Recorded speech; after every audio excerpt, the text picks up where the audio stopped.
Religion has certain distinctions. It doesn't completely mix traditional Taoism and traditional Buddhism. Instead, it undergoes some artistic processing to maintain its unique characteristics.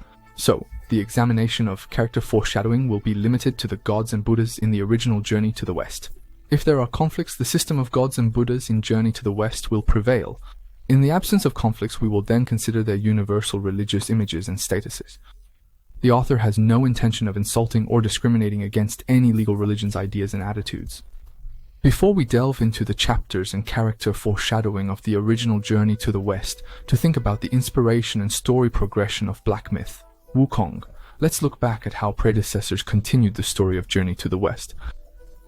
This will be very helpful for us to speculate on the plot and try to understand the creative path of the Black Myth production team. Last year, when I made the plot and speculations for Black Myth, Wukong, it was met with mixed reviews. Because of the extensive content, I didn't release the video until August 27th.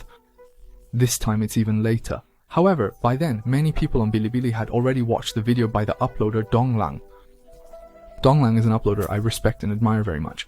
At that time, he proposed a very novel and shocking viewpoint, suggesting that the plot of Black Myth, Wukong references and borrows from the post-Journey to the West storyline. I often watch his videos, respect him greatly, and have learned a lot about video production from his videos. He has also given me a lot of creative inspiration. However, after I released my video, numerous comments mentioned Donglang's viewpoint, with many believing that apart from post-Journey to the West, there could be no other possibilities.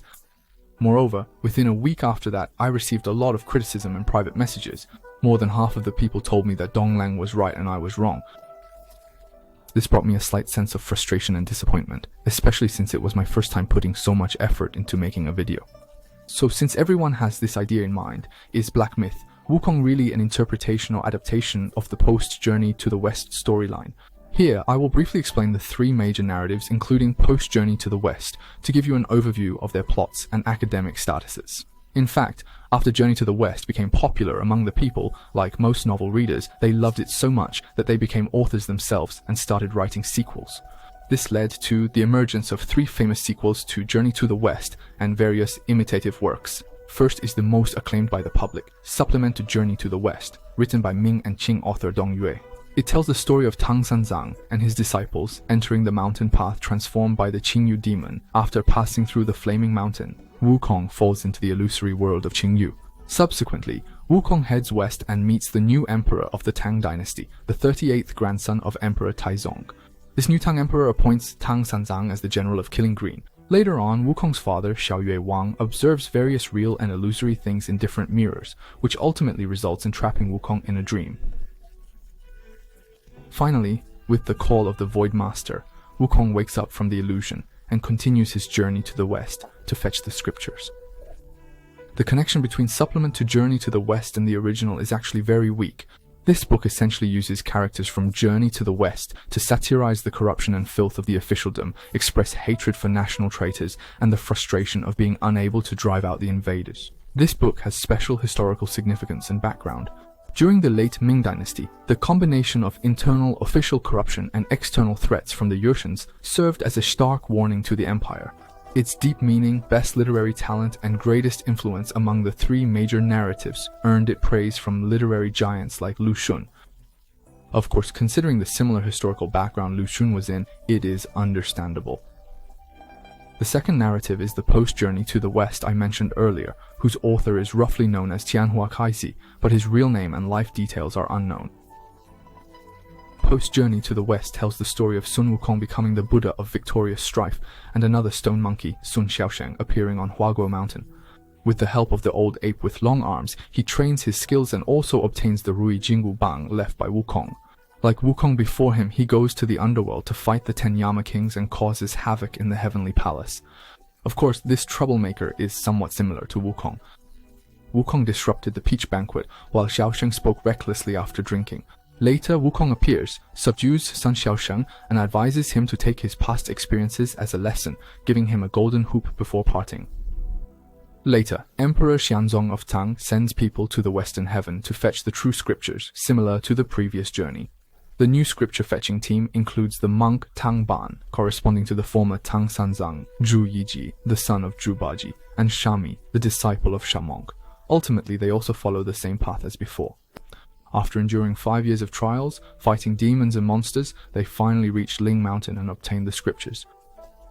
In the end, everyone was conferred as Buddhas and saints. The plot of post-Journey to the West is very similar to Journey to the West, with lots of witty and clever content. For example, chapters like King of Civilization, Spring and Autumn Brush, Creation Waiter, and Fame and Fortune Circle make it a decent sequel to Journey to the West. However, it has been criticized by later generations for overly imitating the original and lacking literary quality.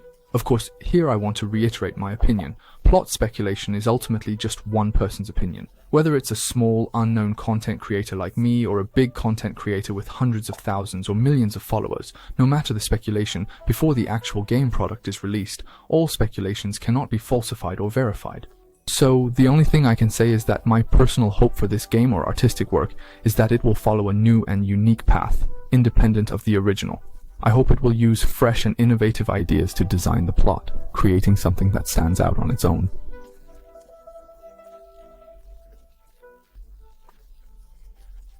Because truly excellent artistic works should not be a mishmash of various clever ideas from predecessors.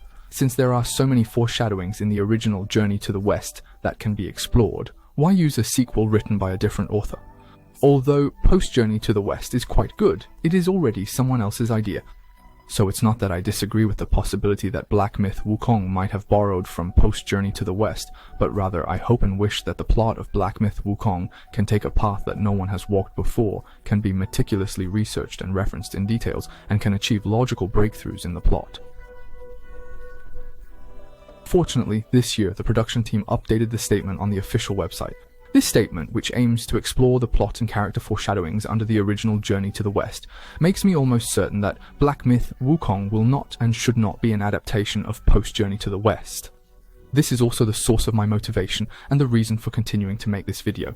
The final narrative, known as Sequel to Journey to the West, and signed by Wu Zhenzi, has an author whose identity is the subject of controversy. The author is either Jigui or Lan Mao, and it was later verified that their life took place during the Ming Dynasty. It was written earlier than Supplement to Journey to the West, as the author of the latter mentioned it in his notes. However, this book has the lowest evaluation among the 3 major narratives, being seen as a work that ruins the original. The plot of Sequel to Journey to the West doesn't focus on a specific chapter or a second journey for scriptures like Post-Journey to the West. Instead, it tells the story of Tang Sanzang and his disciples obtaining the true scriptures and returning to the Eastern Tang Dynasty after facing 88 difficulties due to Wukong's 88 transformations.